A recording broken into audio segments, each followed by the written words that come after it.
আজকের একটা মাটির ঘরে ডিজাইন করব, তার জন্য একটা মাটির ঘর নিয়ে নিয়েছি। তার উপরে ফার্স্টে বেস কালার হিসাবে ইয়েলো কালার রেখেছিলাম।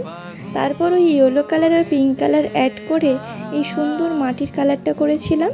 এরপরে রঙটা শুকিয়ে যাওয়ার পর হোয়াইট কালার ফেব্রিক দিয়ে মাঝখান বরাবর হালকা করে কলকা করে নিয়েছিলাম।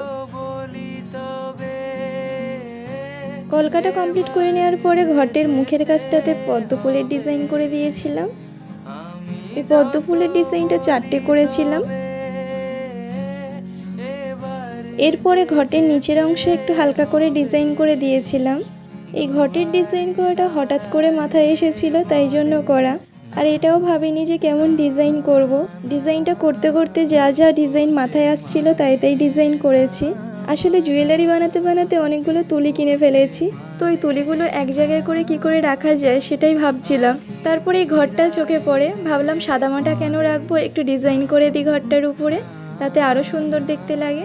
তোমরা দেখে জানিও তো কেমন লাগলো। ভালো লাগলে লাইক, কমেন্ট আর শেয়ার করো।